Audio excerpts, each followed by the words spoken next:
바로 그때 누군가가 옆에 있다가 음식을 땅에 던지면서 퇴고수래 이렇게 하고 있었던 것입니다. 두 가지 일이 동시에 이루어지고 있습니다. 매장을 하면서 누구에겐가 재물을 바치고 있습니다. 누구에게 바치는 걸까요? 그것을 저는 그 대상을 천신할 때, 천신과 지신할 때 지신이라고 생각합니다. 사랑하는 님을 매장하기 위해서 땅을 건드려 묻고 있으니 지신께서 노하지 마시고 부정타지 않도록 돌봐주시라고 빌던 그러한 문화였던 것이 분명합니다. 우리 문화에는 지신을 모시는 문화가 강력히 전해옵니다. 지신밟기 문화입니다. 지금까지 우리가 잊고 있었던 사실 하나가 여기에서 밝혀집니다. 퇴고수래, 이 문화의 연원이 고조선의 노래였던 공무도화가와 연결되어 있다는 사실입니다. 퇴고수래 문화는 아주 오래된 고조선의 문화였던 것입니다. 이것은 놀라운 사실입니다. 고술에 대해서는 여러 가지 기록이 있습니다. 그러나 사람들이 전부 다 잘 모르고 있습니다. 19세기 말에 간행된 무당내력이라는 책이 있습니다. 그 책에는 단군의 신하 중에 고시래라는 사람이 있었다, 이렇게 기록되어 있습니다. 놀라운 사실이 나옵니다. 무속에서 전승되어 오는 그것에 따르면은 고시래가 단군의 신하의 이름이었다라는 것입니다. 상상을 하나 해보겠습니다. 고조선은 거의 자료가 없기 때문에 상상이 필요합니다. 그래서 마음의 문을 열어주시기를 부탁드렸던 것입니다. 퇴고수래, 이 문화는 앞에서 말씀드렸다시피 고조선과 관련되어 있습니다. 무속에서의 전승에 따르면 고수래는 단군의 신하와 연결됩니다.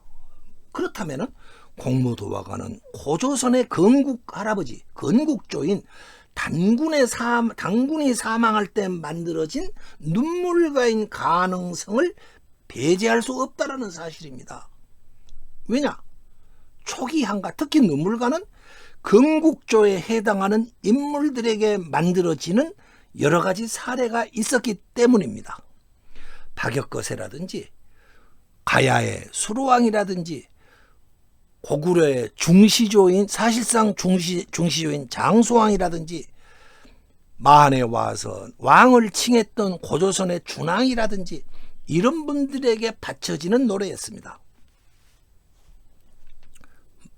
만일에 그렇다면 건국조에게 바쳐지는 노래라고 한다면 타라는 글자는 고시래라는 신하가 단군이 사망했을 때 제수를 땅에 바치는 연기를 하라, 이러한 보원이 되는 것입니다.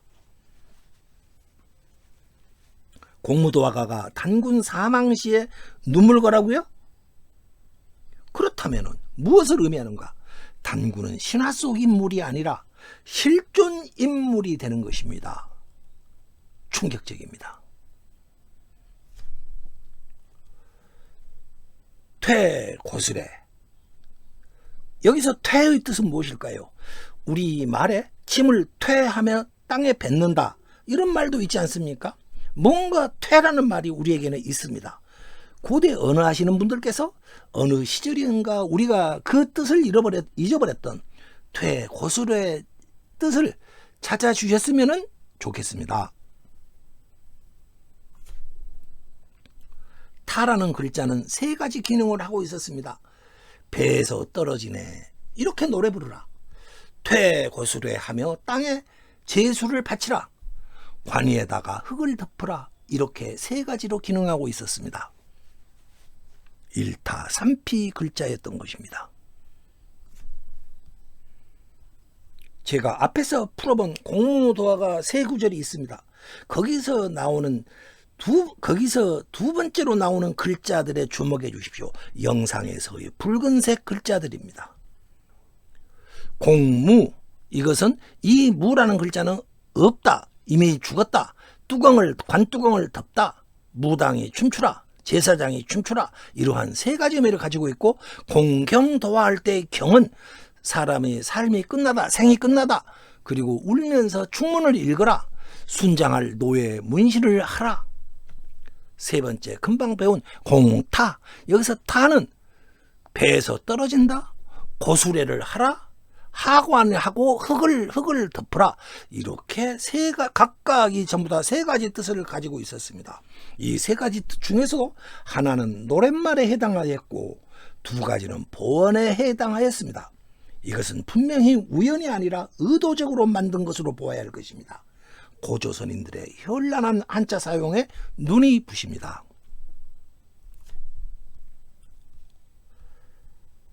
세 번째 구절, 공타 하이사에서 공과 타라는 글자는 두 글자는 이미 지금까지 해결되었습니다. 그렇다면 하이사, 이 세 글자 중에서 가운데에 있는 빨간 글자 이라는 글자를 풀어보겠습니다.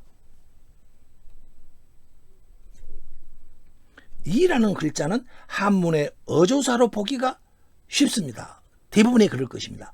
그러나 향가에는 어조사라는 개념 그 자체가 없습니다.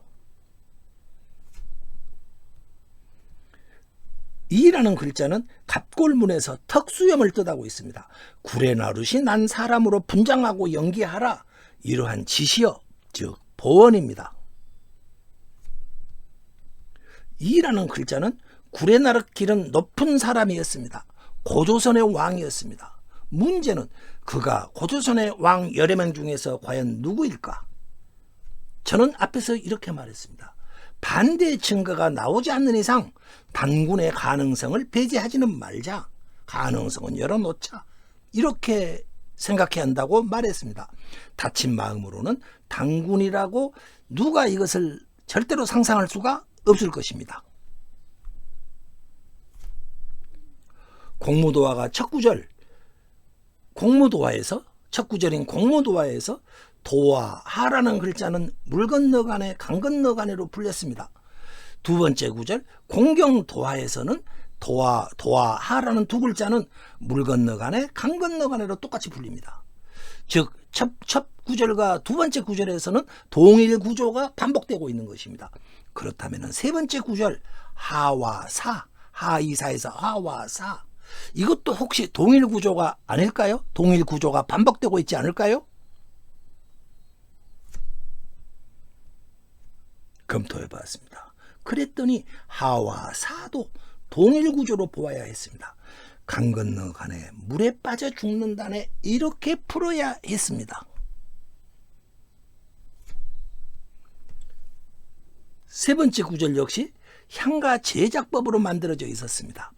한자들은 뜻으로 기능하고 있었고 노랫말과 보언으로 되어 있었고 우리말 어순으로 배열되어 있었습니다. 공무도화가는 향가였습니다. 3세 번 확인해 보았으나 틀림없었습니다. 공무도화가는 향가였습니다. 단군과 함께 민족사 맨 첫머리에 놓여져야 할 노래였습니다. 공무도화가는 고조선의 실체를 구체적으로 밝혀줄 열쇠가 될 것입니다. 고조선으로 들어가는 입구가 될 것입니다. 이제 우리는 민족의 과거로 들어갈 수 있는 도구를 손에 쥐게 되었습니다. 단군과도 연결될 수 있는 노래다. 저는 가슴이 뛰어왔습니다. 오늘은 여기까지입니다. 구독과 좋아요 부탁드립니다. 향가 루트는 계속될 것입니다. 낯선 내용 들어주셔서 감사합니다.